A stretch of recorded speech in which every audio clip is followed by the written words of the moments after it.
O jovem aponta para um grão de poeira e exige atenção.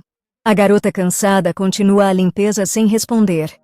Ele a corrige, dizendo que a mancha está no lugar errado. Ela, irritada, pensa que, se a poeira o incomoda, ele mesmo deveria limpar. Ele se surpreende, e ela se pergunta onde ele arranja boa audição. Ele exige que ela repita, e a garota entende que, se não responder, algo ruim pode acontecer. Indignada, declara que seu nome não é Ei, mas Mia. Um jovem de expressão fria comenta sarcasticamente que a má limpeza era por causa da visão dela. A garota responde indignada que ele vive esquecendo o nome dela, apesar de suas broncas. Irritada, ela o olha, e ele nota com surpresa que se enganara sobre o caráter dela. O homem pergunta cautelosamente o que ela disse. A garota, desesperada, se pergunta como sua vida chegou a esse ponto. A cena seguinte mostra outra garota exausta no ônibus lotado, sentindo-se escravizada pela empresa. Um dia, a garota que apostou sua sorte ganha um apartamento na loteria. Cheia de expectativa, voa nas asas da felicidade para depositar. De repente, ela é tomada por desespero e choque, pois o que acontece parece impossível. Ela está no corpo de Mia Fortuna. A princípio, ela pensa que é um renascimento feliz num mundo de fantasia romântica, mas Mia Fortuna é uma garota comum com uma aparência simples. Suas habilidades perto de outros heróis mágicos parecem insignificantes.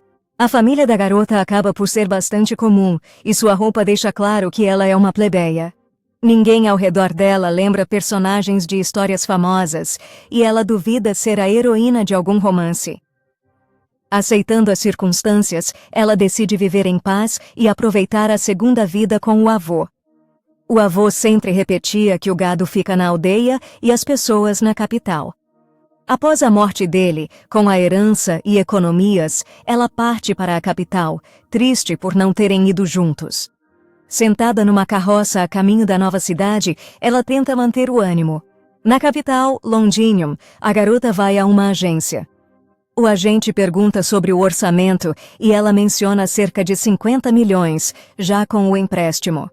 O agente diz que não é muito, mas pode mostrar algumas opções. Ela concorda em ver a casa primeiro.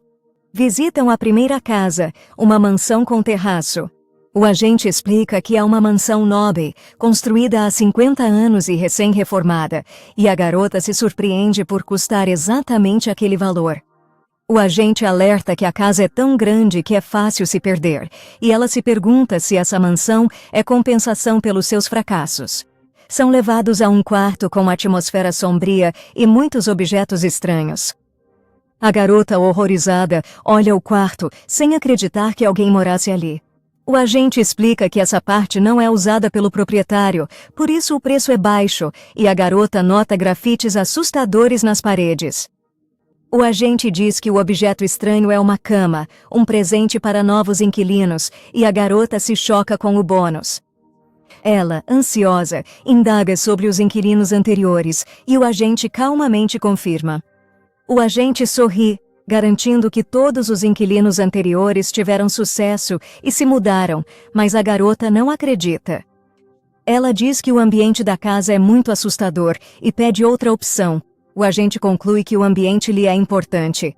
O agente promete que ela gostará da segunda casa e eles vão juntos. Chegando à casa nova, a garota aliviada nota: por fora parece normal. Ela olha a casa, desconfiada, sem emoção. Lá dentro, a garota se sente desconfortável, percebendo que seu corpo recua, pois o lugar parece estranho. O agente garante que o interior tem estilo refinado, artístico e pós-moderno. A garota irritada comenta que só queria uma casa normal, não algo estranho. O agente lembra que, por tal preço, é difícil achar as opções já exibidas na capital. Ela insiste que a casa precisa ser habitável. O agente concorda e mostra a última opção. A garota reza para que a casa seja normal, aceitando até um estúdio. A garota admira o majestoso edifício da mansão, maravilhada com sua escala e beleza. Lá, ela descobre ser uma propriedade feudal, com um pátio enorme e muitos quartos. O agente nota que a mobília antiga dá ao lugar um charme especial.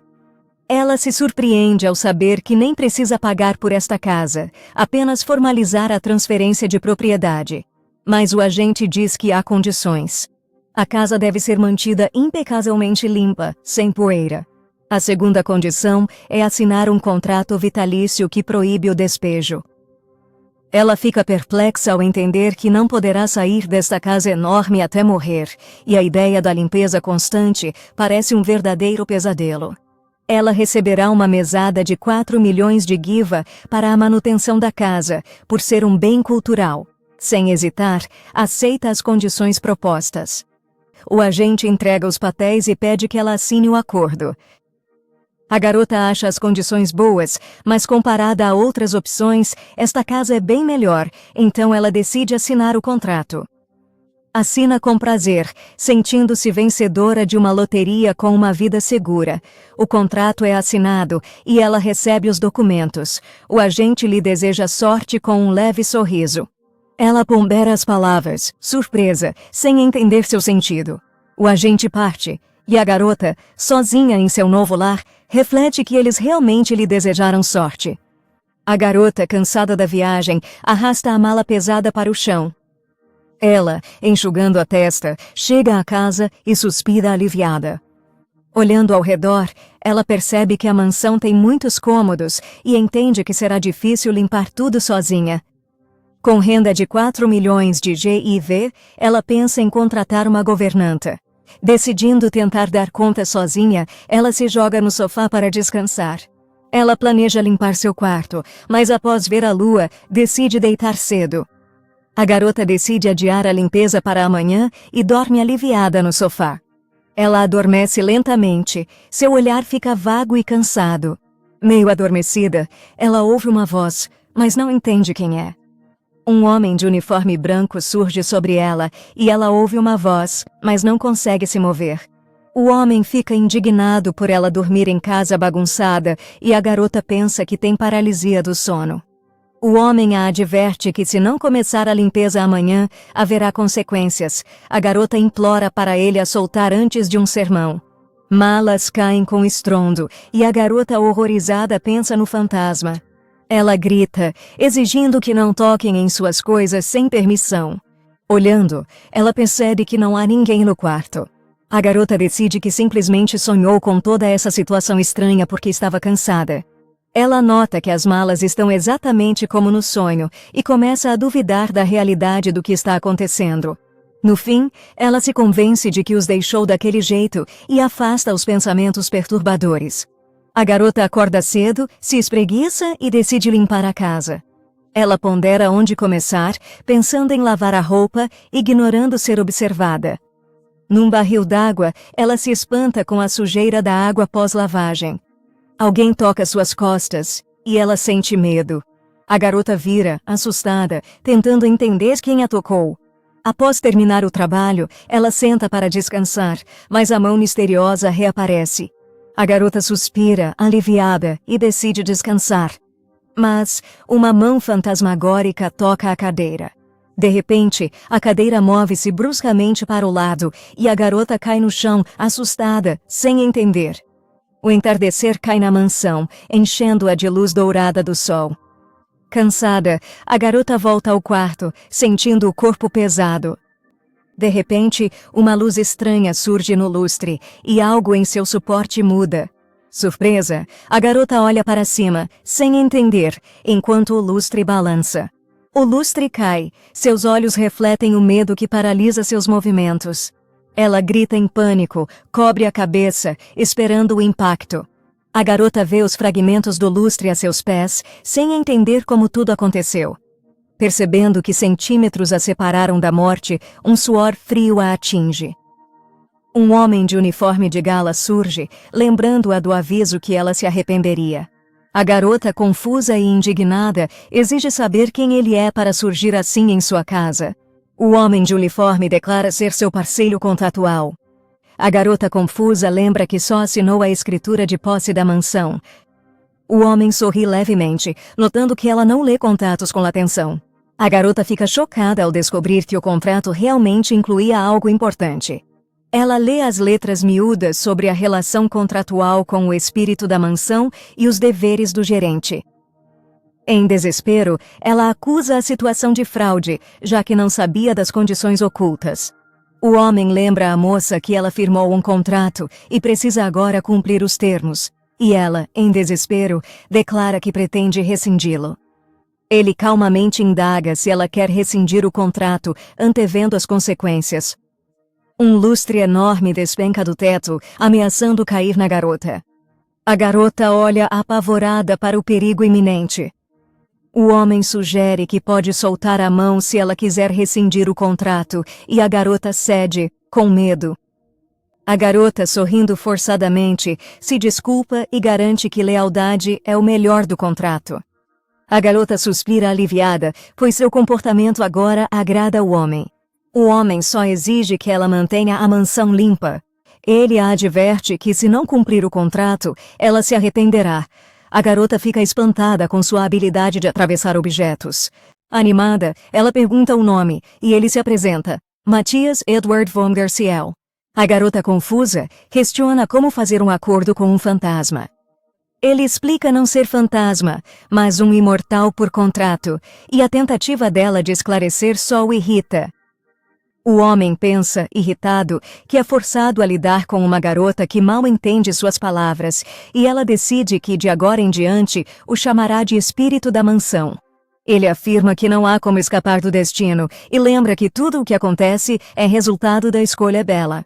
A garota está perplexa, não lembra de ter escolhido a opção com o espírito, e o homem repete, exausto, que não é fantasma nem espírito. O homem, achando a explicação suficiente, parte, e a garota, confusa, o chama. Deixada sozinha, ela se desespera, percebendo a futilidade da sua situação. De repente, a determinação desperta nela, e ela entra em ação com um grito, sem desistir. A garota avança em fúria, amaldiçoando o corretor e prometendo vingança por sua ingenuidade. A garota para na rua, surpresa e ansiosa, sem entender o que ocorre ao redor. Ela nota que a antiga agência imobiliária está vazia e não consegue acreditar no que vê. Um homem a aborda, confuso com as mudanças, tentando entender o ocorrido. A garota pergunta a um pedestre sobre a agência e descobre que fechou e sumiu, sem deixar rastros. Atordoada, ela desaba, sem crer no que se passa. Tomada pelo desespero, a garota chora, sentindo-se sem esperança. A garota, cansada da limpeza sem fim, arranca a grama do jardim desesperadamente, pensando que não aguenta mais a mania de limpeza do Sr. Park. Num dia ensolarado e um edifício imponente, ela anuncia sua decisão, com um tufo de grama na mão. O olhar desliza pela fachada da mansão Garciel, onde tudo parece calmo e sereno. Na agência Haywood, informam que o local está na lista negra e não podem dar informações de contato. Em outra agência, a Rondorandi, explicam que a casa mal-assombrada assusta tanto as pessoas que ninguém quer ir para lá, nem mesmo se o Papa benzer. A garota, surpresa e alarmada, pergunta se é tão grave. A garota sorri, admitindo a situação atual, e seu interlocutor admira sua coragem. Em um escritório vazio, ela é aconselhada de que será difícil encontrar trabalhadores e sugerem que coloque um anúncio da vaga no jornal. Surpresa com o anúncio, a garota ouve o funcionário explicar que, por uma taxa, pode-se anunciar de tudo. Inspirada, a garota agradece pelo conselho e corre para a redação para anunciar. 2 semanas depois, um homem de uniforme aconselha sobre limpeza, indicando limão em vez de detergente. A garota esfrega a banheira cansada e o homem continua a repreendê-la sobre a importância da limpeza, mesmo em uma casa mal assombrada. Ela escuta com uma cara de insatisfação. A garota ouve, insatisfeita, as instruções do Sr. Park sobre arrumação. O irritante espírito da mansão Sr. Park era tão notório que ninguém aceitava trabalhar, apesar do alto salário. A garota, lavando a louça sob o olhar severo do Sr. Park, desejava um resgate, pois não aguentaria mais. De repente, ela nota, feliz, que alguém chegou e corre para o convidado. Com um sorriso radiante, ela recebe o novo visitante. Um estranho surge à porta e a cumprimenta. O jovem cumprimenta a interlocutora com um sorriso confiante, gerando paz e confiança. A garota olha o convidado com surpresa e desconfiança, imaginando o que trouxe um homem tão atraente ali. O homem explica ter vindo por um anúncio e a garota se surpreende ser para a governanta. Ele assegura que este é exatamente o tipo de trabalho que buscava e as condições são ideais, mas a garota, confusa, esclarece que está procurando um faxineiro residente. O homem, sorrindo levemente, confirma que compreende a essência do trabalho e cumpre todos os requisitos. A garota, confusa, pensa que o anúncio tinha informações demais, mas fica feliz por alguém ter aceitado o trabalho. A garota pergunta, incrédula, se ele veio pelo anúncio, e ele confirma calmamente. Uma suspeita surge, algo estranho pode haver por trás das ações dele. Ele entrega seu currículo e ela, confusa, aceita os documentos. Ela considera que mesmo um candidato assim é melhor do que ninguém e decide que, se ele não for um maníaco, será bastante adequado. A garota estuda o currículo, descobrindo que ele é Dante Van Dyke, de 23 anos. Ela se pergunta por que alguém com tal experiência aceitou ser seu faxineiro. Ele afirma que limpeza é o que faz com mais confiança. A garota o observa, perplexa, estufar o peito enquanto fala. O nome Dante Van Dyke surge, causando surpresa e alarme. Suas memórias a levam a um romance sobre uma princesa ilegítima que, como plebeia, descobre suas origens e tenta salvar a hierarquia, lutando contra o colapso do sistema de classes. Nessa história, há um protagonista que vira seu adversário, Dante Van Dyke. Na luz, a figura de um homem de uniforme militar surge, empunhando uma espada. É Dante Van Dyke. Este homem, com ódio à realeza e nobreza, jura vingança e executa um golpe de Estado. A garota, horrorizada com o golpe, decide que não quer nada e tenta recusar o candidato educadamente. O homem, com um olhar frio, pergunta se ela está satisfeita com seu currículo. A garota fica sem reação. Seus olhos gelados exigem uma explicação e a tensão no ar se torna quase palpável. A garota entra em pânico e pensa que ele tem o olhar de um maníaco e que, se ela o recusar, morrerá ali mesmo. Com um sorriso forçado, a garota diz que foi uma entrevista estressante e o parabeniza. O homem a encara em silêncio e ela, coberta de suor, sente a tensão no ar. Ele agradece por tê-la aceitado e espera uma cooperação frutífera, e a garota admite para si mesma que aceitou por medo. Ela decide usar o período de experiência para se proteger. Ela alegremente anuncia o período de experiência e ele, surpreso, pede esclarecimento. A garota explica que, se ele não terminar o trabalho a tempo, será demitido, suspirando de alívio. A garota, sorrindo forçadamente, sugere que o homem recuse o emprego se não gostar do período de experiência, e ele repete a palavra pensativo. Por dentro, ela espera que ele recuse e vá embora sozinho. Ele concorda calmamente, mas a garota não acredita no que ouve. Com um sorriso, ele promete atender a todas as necessidades dela. A garota reage às palavras dele com surpresa e vergonha. Lençóis recém-lavados tremulam ao sol forte, simbolizando o início de um novo capítulo. Na cozinha ensolarada, a questão do que fazer a seguir paira no ar, com antecipação. O faxineiro se dirige à patroa com um sorriso gentil, irradiando calma e confiança. A garota, sem conseguir segurar as lágrimas, se pergunta por que tudo está acontecendo desse jeito. A garota observa surpresa como o rapaz é tão bom na limpeza que nota até a poeira no teto. Na cozinha, os dois ficam frente a frente e ele a chama de anfitriã. A garota pede que não a chame de patroa, meio sem jeito. O rapaz explica que ela é sua empregadora, significando que, para ele, ela é a chefe. A garota concorda com a lógica dele, mas considera tal tratamento um exagero. O rapaz sugere outra forma de tratamento e a moça, surpresa, pergunta o que ele quer dizer. A garota pondera as opções para ele se dirigir a ela: entregadora, gerente e capitã. Ela continua a lista, acrescentando chefe, senhorita e princesa, confusa com a escolha. O rapaz sugere a rainha, mas a moça o corta bruscamente. Cansada, ela concorda que ele a chame como quiser. Com um sorriso, ele a chama de patroa de novo. A moça percebe, desconfiada, que foi enganada. O rapaz limpa energicamente com movimentos rápidos e determinados. A moça o observa da janela, e o outro homem comenta que é a primeira vez que ela fica tão satisfeita com alguém. O homem de uniforme branco confirma, sério, que ela aprecia muito este funcionário, e a moça no jardim recorda como ela mesma não foi aceita no primeiro dia. O homem, indignado, diz que não pode compará-la, pois ela arranca rosas para plantar alface. A moça pergunta, confusa, se eram rosas e desculpa-se se caras. O homem, cansado, admite que sim, eram rosas. Antigamente, esses jardins eram famosos pela beleza, usados pela nobreza para relaxar. A moça fica horrorizada ao perceber que as rosas eram caríssimas e se espanta com a grandiosidade do jardim. O homem a informa que agora é sua responsabilidade cuidar do jardim, o que a surpreende. No gramado verde, os dois parecem pequenos diante da natureza. A moça sorri e reflete que a natureza é mais bela em seu estado natural. Ele admite que ela não tem talento para o lar e a aconselha a contratar serviçais, até um jardineiro. A garota se pergunta por que faxineiros precisam de combate, refletindo sobre os requisitos.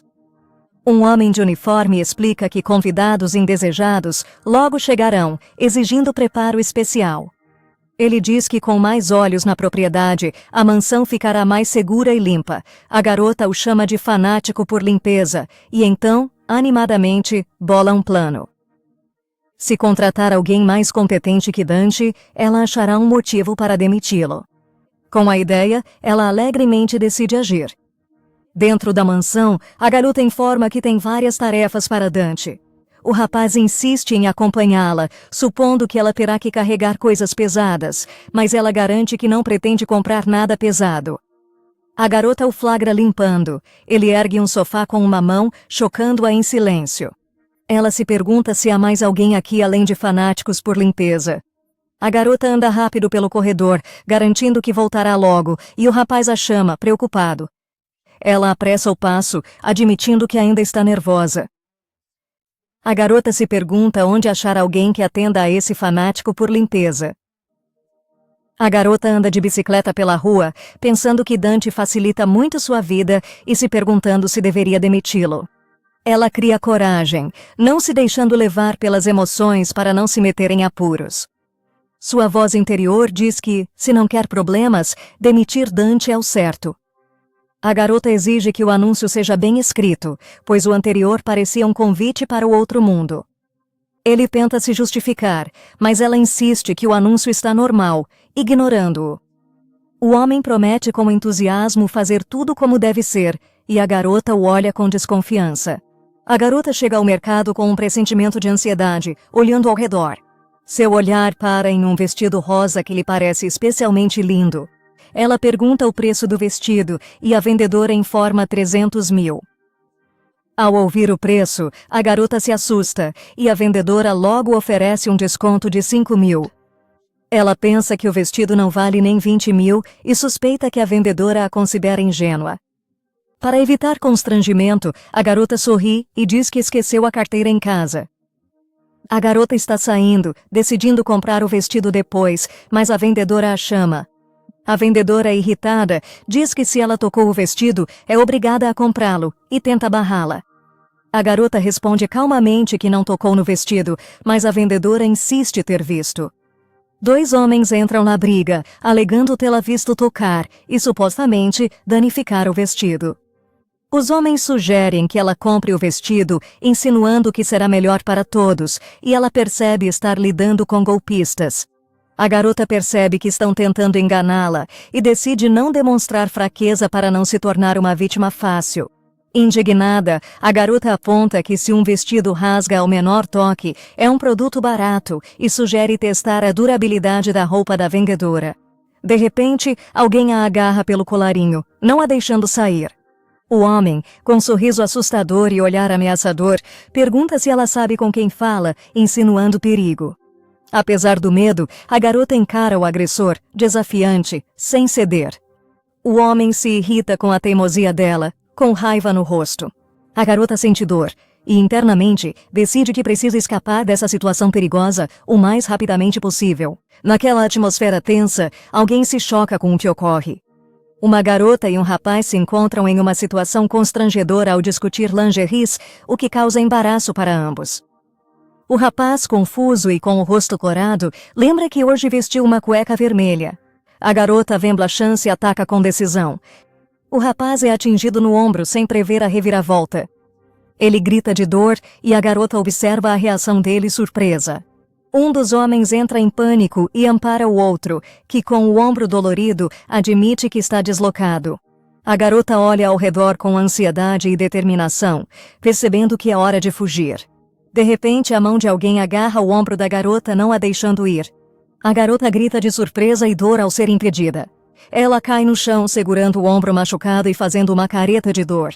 Seu amigo corre em sua direção, desesperado e aflito, em um frenesi de pânico, enquanto tenta, sem sucesso, compreender a gravidade do que realmente aconteceu. Uma garota de uniforme escolar, com medo, foge, impulsionada por um grito interno. Ela corre pela rua e alguém a observa, sem pressa de persegui-la. Ao se ver na floresta, a garota respira ofegante, convencida de que conseguiu escapar. De repente, uma voz se faz ouvir atrás dela, informando que ela deixou cair algo, e a garota se vira, surpresa, reconhecendo a voz. Um jovem de bicicleta surge entre as árvores e é recebido pelo olhar alegre da garota. Ele explica que a seguiu por preocupação e que ela quase se meteu em apuros. A garota agradece. A garota se surpreende ao perceber que ele causou a queda do bandido. O jovem admite com um leve sorriso que apenas deu um aviso para não agravar a situação. A garota pergunta preocupada se o ombro dele está bem após o ocorrido. Ele assegura com um sorriso que é forte e que está bem. O homem e a garota se veem bem próximos, seus olhares se cruzando na luz suave do pôr do sol. A garota, envergonhada e corada, diz que está bem, mas o homem a alerta sobre a dor posterior. Ele a aconselha a ir ao médico, mas ela insiste, sorrindo e com gestos enérgicos, que está perfeitamente bem. O homem pergunta com um olhar sério sobre a origem do pingente dela, e a garota, surpresa, pergunta do que ele está falando. Ela explica que esta é a única coisa que lhe restou de seu pai. O homem esclarece que o pai dela morreu. Ela explica que o pai dela foi um mercenário militar, mas um dia o exército simplesmente enviou seus pertences sem qualquer explicação. Ela ainda acrescenta que, por não se recordar do rosto dele, não se encontra muito triste com a situação. Caminham lado a lado, em silêncio. Curiosa, a garota pergunta por que o nobre é faxineiro. O jovem responde com um leve sorriso que gosta de limpar. Ele explica que os criados sempre o impediam de fazer esse trabalho em casa. Com o pôr do sol ao fundo, o jovem admite que só queria relaxar e a garota olha pensativa para o horizonte. Há uma luz em seus olhos e ela parece prestes a dizer algo importante. Surgem em suas memórias histórias de Dante se destacando na guerra e então se aposentando. Sua alma estava preenchida apenas de ódio pela casa imperial, que o tratava como gado. O rapaz se surpreende ao notar esses sentimentos familiares. A moça sorri e explica que o esgotamento é terrível, te faz perder a motivação, e ele, confuso, pergunta o que é. A moça explica sorrindo que trabalho e estresse constantes causam exaustão completa. O jovem concorda, lembrando de tudo o que ocorreu recentemente. A noite envolve o jardim e ele a aconselha a descansar, pois já é tarde. Ela percebe, confusa, que está realmente cansada. Deitada na cama, a moça reflete sobre como Dante lhe pareceu estranho hoje e que havia um sentimento de anseio em seu olhar, não de ódio. O silêncio da noite é quebrado por uma batida, interrompendo seus pensamentos. A moça de camisola levanta alarmada, tentando entender a origem do som. Espiando o corredor, ela chama ansiosamente um nome familiar, esperando ver um amigo. De repente, um estranho a agarra, pressionando-a ameaçadoramente contra si e exigindo silêncio por sua própria vida. Em horror e choque, a jovem não consegue se soltar. Seus olhos estão cheios de medo e espanto. 3 homens encapuzados pegaram a moça num quarto escuro. Um deles repreende o outro por descuido e a garota, com medo, pressiona as mãos contra o peito. A garota encara os sequestradores em pânico e perplexidade, se perguntando quem são esses estranhos. Um dos homens se inclina para a garota com um sorriso e diz que procuram algo. O homem sorri ameaçador e diz que se ela ajudar na busca, eles irão embora silenciosamente, pedindo sua cooperação. A garota treme de medo, cerrando os punhos e fechando os olhos, enquanto sua boca ainda está tapada pela mão de alguém. O encapuzado alegremente anuncia que buscam a Capela da Rosa. A garota, surpresa, questiona se a capela realmente se encontra nesta casa, e seu interlocutor a acusa de fingimento, exigindo a verdade, já que ela reside aqui. Ela pensa consigo mesma com um olhar cansado que não sabe de nada. Há dias, a garota notou uma bagunça no porão e um barulho alto, decidindo que precisava limpar. Lembrando do aviso, ela ouve uma voz que proíbe a entrada sem permissão e vê o Sr. Matias. Assustada pela ameaça de morte, ela pergunta de novo, confusa.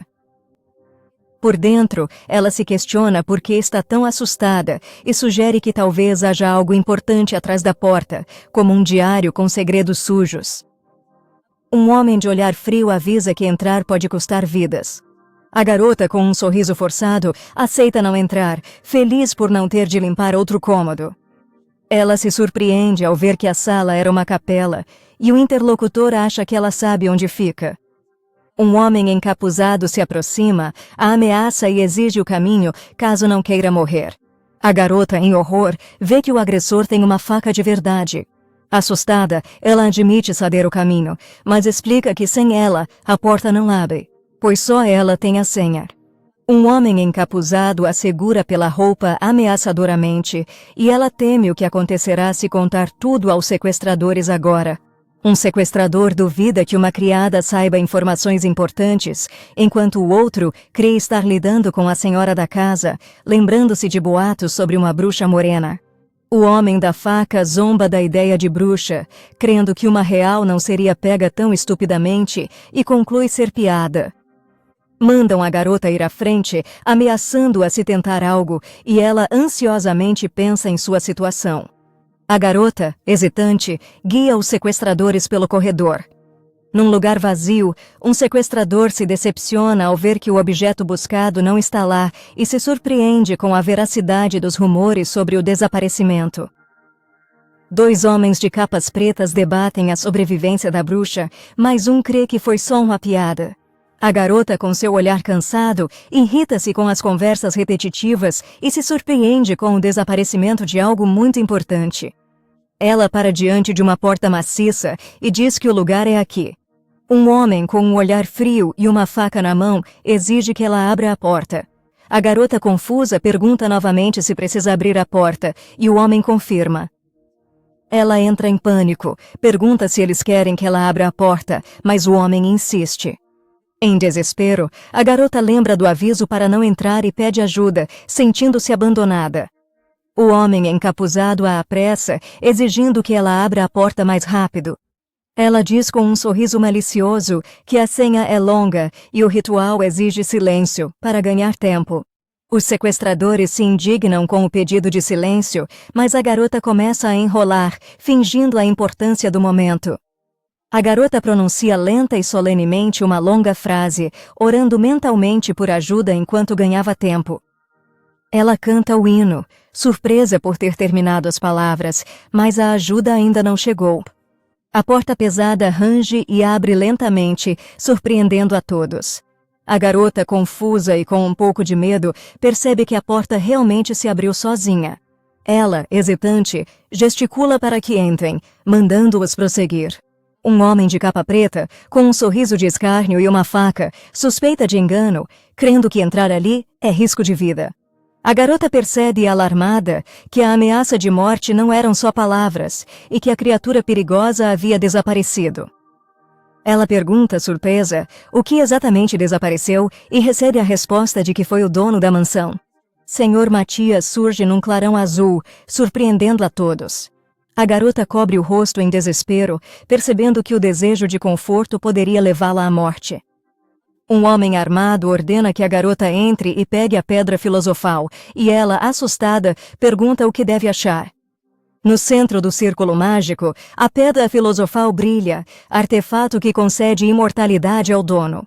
A garota espanta-se ao notar que o Senhor Matias não era só um fantasma obcecado por limpeza, mas bem mais. A garota assustada lembra que foi ameaçada de morte por entrar, mas o homem só sugere testar. Ela é empurrada para dentro e, antes que perceba, vê-se fora do umbral de um quarto misterioso. Perdendo o equilíbrio, ela cai no chão e grita em pânico. Já lá dentro, reclama de dor, questionando por que tamanha brutalidade. Olhando, ela nota surpresa. Nem tudo é tão assustador quanto esperava. De repente, ela sente um arrepio e tenta entender de onde vem o frio no cômodo. A garota treme, no chão frio, e reza por ajuda em desespero. Lágrimas rolam por seu rosto ao pensar no avô. Ela nota seu pingente brilhar, causando surpresa e esperança. A imagem de seu avô, que lhe deu este amuleto prometendo sua eterna proteção, vem à mente. A garota trêmula chama o avô, sentindo seu apoio mesmo à distância. De repente, ela nota um brilho e olha surpresa para a luz. A garota para em frente a um retrato em um quarto deserto, pensando que o objeto que procurava estava bem na sua frente há pouco tempo. De camisola branca, a garota olha ao redor, surpresa, questionando-se sobre o retrato. Ela nota a assinatura e lê o nome de Santa Mira Hrilka. Associo, Hrilka é a rosa que o Sr. Park cultiva com cuidado. Ela questiona por que o retrato está na capela, sugerindo que retrata o Senhor. Amante de Matias, antes de virar espírito aprisionado. A garota nota outro retrato na parede e se surpreende. Ela vê que há vários retratos, e todos mostram a mesma mulher. Retratos antigos jazem no chão, seus rostos quase invisíveis, e um mistério paira. A garota sugere que, talvez, essas pessoas tenham gerido a mansão, substituindo-se. Um homem de manto preto e olhar severo exige um relatório em 10 minutos. A garota cansada responde: "Se está tão impaciente, procure você mesmo." Ela zomba do homem, insinuando que ele tem medo de entrar. Ele fica furioso. Seu olhar torna-se perigoso e intenso. O homem encapuzado ameaça irritado e seus colegas mal contêm o riso. A garota, com um sorriso confiante, lembra que não está sozinha aqui. Ele reage às palavras dela confuso e surpreso. Os companheiros do homem se surpreendem com a aparição de outra pessoa. O líder entra em pânico, tentando entender.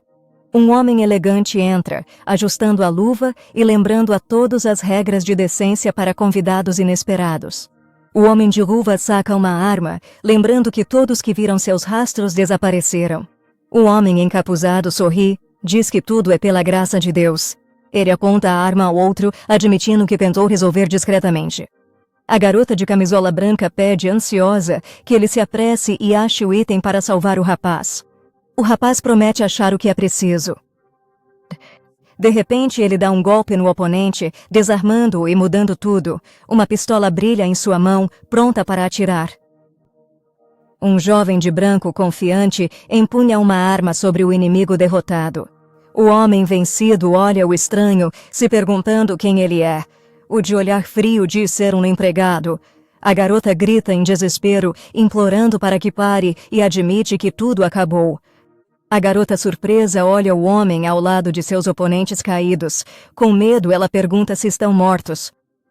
O homem sorri e diz que sim, infelizmente. A garota repete as palavras confusa, sem acreditar. O homem, sorrindo, diz que todos ainda estão vivos. Ele decide trancá-los temporariamente na capela e depois entregá-los à polícia. A garota, com um suspiro de alívio, procura algo positivo no ocorrido. O homem a segura ao ela perder o equilíbrio de repente. Preocupado, ele pergunta sobre seu bem-estar. Ela admite, envergonhada, que as pernas cederam. Ele nota o ferimento dela, mas a garota assegura que está bem. Ele vê sangue em seu joelho, o que a surpreende. A garota agarra o joelho com dor, sem saber quando se feriu. O homem percebe o ferimento na perna da garota é grande, e ela sorri, admitindo não lutar de imediato devido ao estresse. Ele lamenta não ter podido ajudar antes se chamado, mas a garota se desculpa. A garota diz que há um espírito chamado Matias na mansão que está ligado a este lugar. Ela admite que estava ganhando tempo, esperando que esse espírito aparecesse. A garota sorri, percebendo ter errado a aposta, e ele a observa pensativo. Ele promete vir na próxima vez. O homem cuidadosamente pega a garota no colo, pedindo desculpas pela surpresa, e ela o olha, espantada. Ele explica que a levará ao quarto, pois ela mal consegue andar, e a garota timidamente tenta objetar. Ele a carrega pelo corredor, e ela mal pode acreditar que se viu como uma princesa de contos de fadas. Na sua imaginação, eles parecem heróis de uma história de amor, e ela cora de vergonha. A garota recusa a ajuda, dizendo que dá conta sozinha. O jovem, com calma, relata sua experiência e se propõe a controlar a situação. Indecisa, protesta, ignorando os argumentos do interlocutor. A garota insiste na independência e o homem questiona a confiança. O homem abre o kit, prometendo tratar melhor a ferida. A garota se justifica, dizendo que as feridas saram logo e tudo ficará bem. O jovem olha a garota preocupado, imaginando se a incomoda. Ela cede timidamente, deixando-o ajudar. Ele promete com um leve sorriso fazer tudo com muito cuidado. O rapaz prepara o remédio e a garota fica indignada com o charme dele. Ele trata sua ferida com cuidado, notando sua bravura e o quanto ela estava assustada. A garota admite o medo, mas confia em seus sentimentos. Ele trata o ferimento, pensando que lágrimas não ajudam nessas situações. Uma pausa tensa se instala, cheia de luz e expectativa. O homem a observa atentamente, imaginando se ela já havia passado por algo parecido. Um leve sorriso aparece em seus olhos, mas memórias vêm à tona. Ela recorda que seu pai, ao se tornar mercenário, a deixou ainda bebê com a família da tia. Os rostos de seus tios vêm à mente. No início, eles eram muito gentis, provavelmente graças ao dinheiro que meu pai enviava.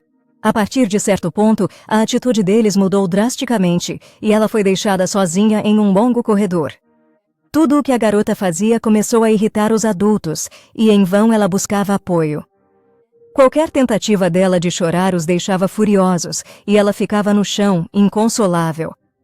Desde então, seu olhar se encheu de determinação e ela parou de chorar. A garota admite que após isso, mesmo com problemas, ela quase não chora. O jovem reflete, observando-a com um curativo nas mãos.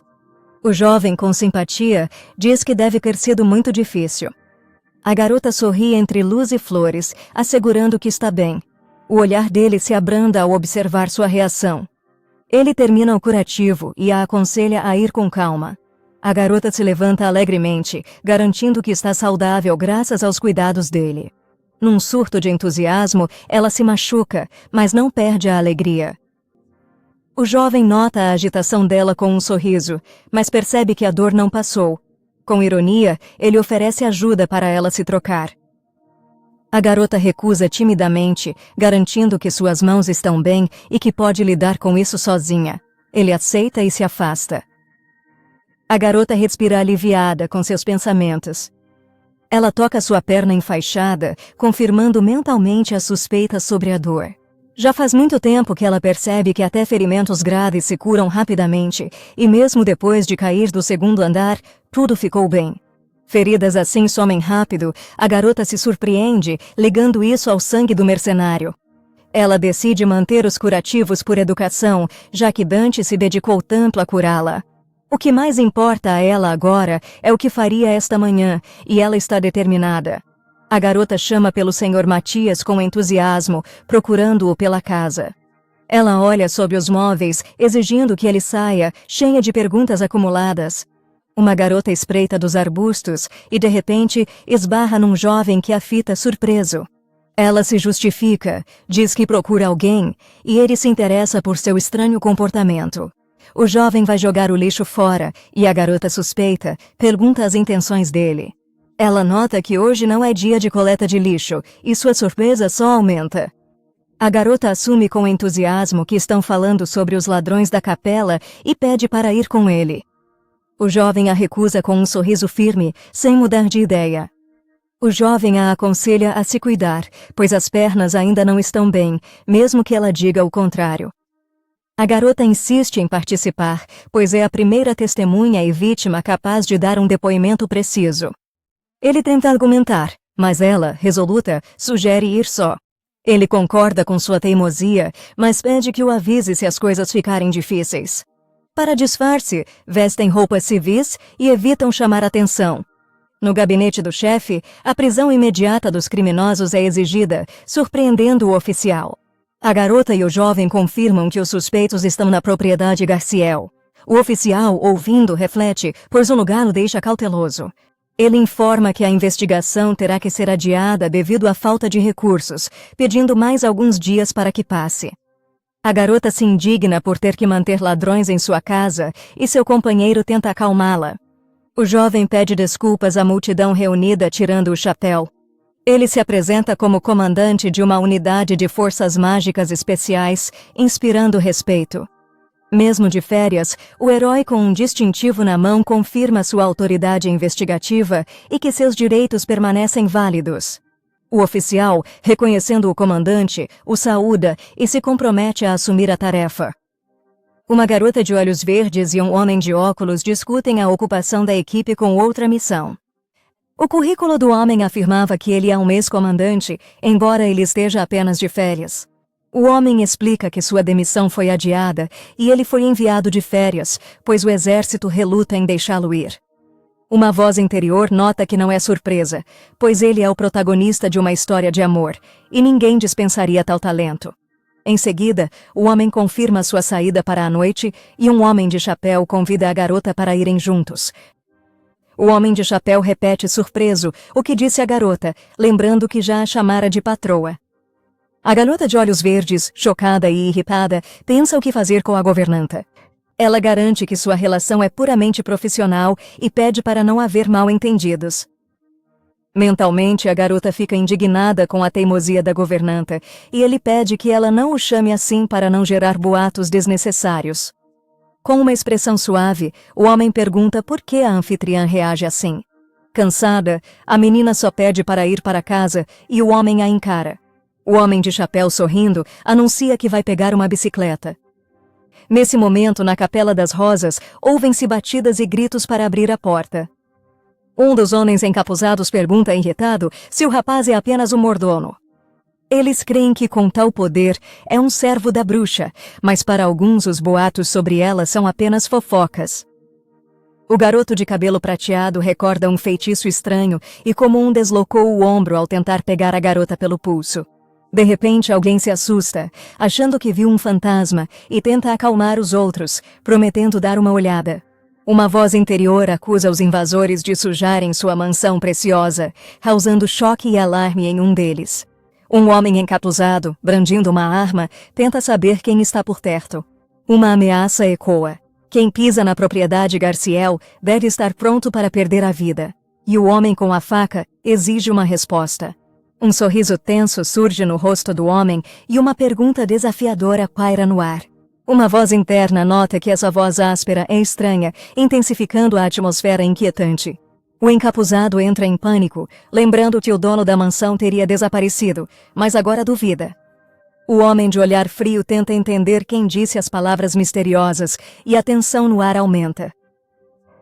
Um dos agressores, tomado de terror, grita, com o rosto contorcido de pânico. Em desespero e medo, o homem encapuzado com uma espada exige que o invasor saia já, enquanto os outros estão confusos sem entender. Ao pôr do sol dourado, duas pessoas andam de bicicleta por um beco, e a moça pergunta ao companheiro se ele ouviu falar da Pedra Filosofal. O homem explica que a Pedra Filosofal, segundo boatos, dá poder divino ao seu dono e estaria na propriedade Garciel. A moça surpreende-se que seu acompanhante conheça esses boatos, uma das lendas mais famosas. A moça, desconfiada, se pergunta se Dante se instalou na mansão para roubar a Pedra Filosofal. O jovem calmamente responde que o artefato só irá para quem o dono da mansão escolher, e ela se admira com a capacidade dele de adivinhar seus pensamentos. Surgem boatos de que a propriedade passará para quem primeiro obtiver a posse da pedra, e um artefato misterioso cintila ao fundo. A moça pensa com irritação que o dono da mansão, mesmo dado como morto-vive, não aparece em público e suas atividades permanecem em segredo. Um homem de uniforme branco, com olhar frio, se pergunta se a culpa é dele por tudo e, irritado, diz não ter criado este anúncio, aconselhando a achar alguém melhor para o trabalho. O oficial e sua equipe informam que reuniram todos que puderam e saúdam o comandante, tendo os soldados enfileirados ao fundo. Um homem e uma mulher com rostos tensos pedem para não relatar o incidente à gerência sênior, e o homem oposto está nervoso. Um homem de terno sugere terminar o trabalho e dispersar, pois os ladrões estão trancados numa capela no subsolo e um policial suspira aliviado. Um homem lidera policiais, convidando-os a segui-lo por um beco noturno. A menina de olhos verdes observa em silêncio o que acontece, sem intervir na conversa. Interiormente, ela percebe que, embora seja a patroa, por algum motivo todos só escutam Dante, o que lhe causa sentimentos ruins. Um policial, com lanterna e arma, exige alto que as pessoas levantem as mãos e se rendam, anunciando a presença da polícia. Um jovem policial grita em pânico, segurando uma arma, enquanto seu parceiro pergunta ansioso: o que está acontecendo? Corpos sem vida jazem no subsolo. Alguém atordoado informa que os ladrões morreram. A menina de olhos verdes fica chocada com as mortes, pois ontem todos estavam vivos. Com medo, ela pergunta se é proibido matar em sua casa, claramente o suspeitando. O homem de olhar frio fica surpreso por ser suspeito. A menina admite timidamente que, após o ocorrido ontem, não pode dizer não. A menina, meio envergonhada, busca palavras para iniciar conversa com o homem no corredor da masmorra. De repente, ela percebe algo importante e pede ao inspetor para prestar atenção. O policial e seu parceiro param no corpo e oferecem-se para dar uma olhada. Um objeto misterioso brilha na mão do falecido, o que imediatamente atrai a atenção de todos. No crepúsculo, um homem abre a palma da mão e pedras preciosas multicoloridas brilham. O homem de terno comenta que a tragédia deve ter sido por causa de uma briga pelo troféu, enquanto seu colega examina a pedra pensativamente. Há corpos sem vida no chão, e um homem pergunta por que todos têm facadas se deveriam estar apenas atordoados, enquanto o outro fica desconfiado. O homem de terno formal raciocina que se fosse um assassino, não o denunciaria para evitar suspeitas. Ele nota que o líder não estava entre os mortos. Relâmpagos iluminam a cena e o homem presume que o líder provavelmente matou seus cúmplices e desapareceu. O homem de bigode, sorrindo e com um sinal de positivo, admira a dedução do comandante, notando que ele juntou todos os fatos perfeitamente. O homem relata feliz que os mortos eram os ladrões procurados na área há muito tempo e agradece ao comandante pela captura. O comandante autoriza a remoção de corpos e evidências para exame, permitindo ao subordinado levar o que for necessário. O homem de chapéu, tirando-o, diz que não vai mais incomodar o comandante. A menina de olhos verdes, surpresa com a porta trancada e a ausência do líder, sugere que ele pode ter fugido na luta com Dante. O comandante, com uma expressão pesada, se pergunta se o suspeitam do que aconteceu. A menina de olhos verdes sorri, tentando justificar seus pensamentos. Um homem de olhar frio recorda anos de guerra e as vidas que teve de tirar. Ele admite não estar habituado a tirar vidas levianamente fora da guerra. Seu rosto está sério e pensativo. Um silêncio tenso paira, a menina atordoada com suas palavras. Ela pede desculpas rapidamente, admitindo ter tirado conclusões precipitadas e agora entende quem ele é para ela. Ela, ansiosa e arrependida, vira-se para ele, tentando impedi-lo. A menina de olhos verdes lamenta ter julgado o homem de forma dura, o remorso estampado no rosto. Num impulso, ela agarra a mão dele, sem soltar. O homem a olha com seriedade, seu olhar cheio de luta interna. A menina pede desculpas por suas dúvidas, baixando os olhos de vergonha. O homem admite que errou desta vez, sua voz calma e contida. A garota pergunta se ele se arrepende e recebe uma resposta confiante. Um homem pega a menina pelas mãos e pede que ela realize um desejo como desculpa, e ela, surpresa, pergunta qual é esse desejo. Ele responde com um sorriso que contará o desejo mais tarde, quando precisar. A menina está perplexa por não poder dizer agora, mas o homem garante que o desejo é importante e deve ser guardado. O homem convida a garota notando que é tarde e ela sente um pressentimento inquietante. Em um salão luxuoso, um homem de uniforme branco admite calmamente que tudo foi culpa dele. A garota está chocada e de olhos arregalados percebendo o que ouviu. A menina, confusa, pergunta ao homem de novo, sem crer no que ouviu, e ele, calmo, indaga se há algum problema. Ela o acusa de crueldade e imprevisibilidade, sem entender como ele mata pessoas tão friamente. O homem repreende-a indiferentemente por ser muito barulhenta e usa magia para silenciá-la. A menina, incapaz de falar, tenta explicar algo em pânico, e o homem decide explicar a situação a ela. Ele recorda que não podia deixar os convidados da mansão irem e astutamente pôs as joias nas mãos deles. O homem esperava que todos pensassem que os convidados brigaram e se mataram. O homem raciocina que o fugitivo espalhará a notícia de que ele ainda está vivo, e assim haverá menos convidados indesejados. A menina concorda cautelosamente com essa lógica. A garota, com desagrado, concorda sarcasticamente com o homem, chamando-o mentalmente de Salvador, e ele observa a reação dela em silêncio. Ela o chama de gênio e mago com admiração exagerada, enfatizando suas habilidades incomuns.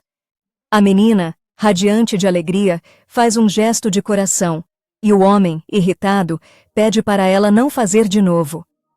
O homem de uniforme branco diz que tem uma pergunta, mas logo em seguida se recusa a responder. A menina pergunta entusiasmada o que é a pedra filosofal, e o homem se surpreende como ela soube. A garota diz que os ladrões mencionaram a pedra filosofal, e o senhor Matias possuía a mansão por seu poder.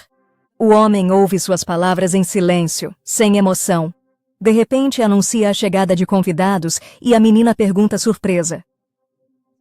A menina entra em pânico e exige uma explicação, lembrando-o da promessa, sem convidados indesejados.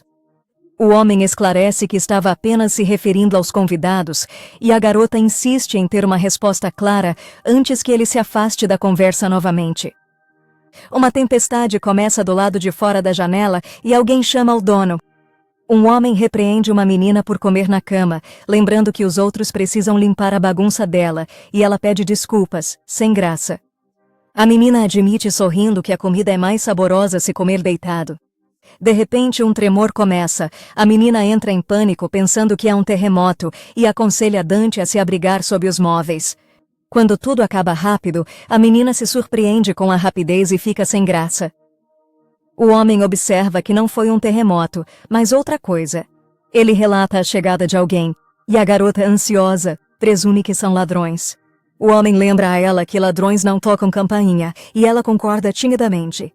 Num salão luxuoso, um homem pergunta discretamente o que trouxe os convidados tão tarde, enquanto a garota atrás dele não consegue ver nada. A menina, confusa, não entende o que se passa. O novo convidado explica que se perdeu a caminho de casa. 3 cavaleiros, um de cabelo comprido e um menino de cabelo rosa, estão parados na entrada, na chuva, e ele admite o atraso. A menina de cabelo rosa se apresenta como Ezequiel e a de cabelo castanho reage surpresa. A menina de olhos verdes, meio envergonhada, se apresenta como Mia Fortuna e pergunta por que os convidados vieram. O cavaleiro em armadura explica que veio por um anúncio de recrutamento e que todos querem um emprego. A menina se surpreende que os 3, incluindo a criança, se candidatem ao trabalho. O cavaleiro entrega uma pasta com um currículo, confirmando suas intenções. Mia, segurando o currículo, suspeita que os candidatos parecem estranhos, mas uma voz interior lhe diz que eles foram aceitos. No luxuoso salão, é anunciado que todos os 3 candidatos foram aceitos, e a menina de olhos verdes parece surpresa. O homem de cabelo escuro nota o real dono da mansão diante dele. O dono da mansão permite que novos inquilinos fiquem na casa. A menina, indignada, lembra-o de que é a patroa da casa e exige uma explicação. O homem de uniforme diz calmamente que há muitos quartos e a menina tenta impedir o que está acontecendo. Os novos inquilinos agradecem à proprietária perguntando o quarto mais espaçoso. Ela, confusa, tenta impedi-los. A menina segura os papéis confusa sem entender nada do que está acontecendo. De manhã, ela senta e olha os currículos dos novos inquilinos. Acontece que o homem de armadura chamado Killian é um mestre espadachim e capitão da guarda imperial. Após o golpe, ambos os heróis se juntarão ao Conselho dos Sete. O misterioso Eluard, líder de demônios, será a cereja do bolo. A garota percebe que nem mesmo Dante era o pior de seus pesadelos. Um novo dia começa com chá para a anfitriã que a cumprimenta. A garota parece exausta e cansada, o que não passa despercebido. O jovem está interessado nas atividades dos novos moradores e presume que todos estão ocupados. A menina entra em pânico ao perceber que os novos funcionários já iniciaram suas tarefas e precisa falar com o Sr. Matias. O jovem diz ter uma mensagem do dono da mansão e a menina se pergunta do que ele fala. Ele explica que os contratos com os novos funcionários já foram assinados e a menina se admira com sua eficiência. É lembrado à menina que, se um dia demitir novos funcionários, deve lembrar-se do lustre. A menina entra em pânico ao perceber que não poderá mais demitir os novos funcionários e agarra a cabeça. O jovem pergunta cautelosamente se quer demiti-los e ela concorda, hesitante. Aliviado com sua resposta, ela se surpreende com sua reação. Admita que pensou que seus esforços não bastavam, pois novos trabalhadores eram necessários. O jovem admite que ficou um pouco ofendido, mas agora aliviado, se é sobre o dono da mansão. A moça garante sorrindo que na limpeza, ninguém se compara a Dante. A moça corre para ver os novos empregados, deixando o chá por terminar e confiando a limpeza a Dante. Ao sair para o quintal, ela se surpreende com as mudanças e não acredita no que vê. Ela olha para um jardim perfeitamente cuidado com uma fonte, admirada por ter sido feito em menos de meio-dia. Um cavaleiro se aproxima e ela reconhece o Sr. Killian. A menina fica intrigada com a rapidez que o mestre espadachim lidou com o jardim, mas Killian pergunta se ela gostou.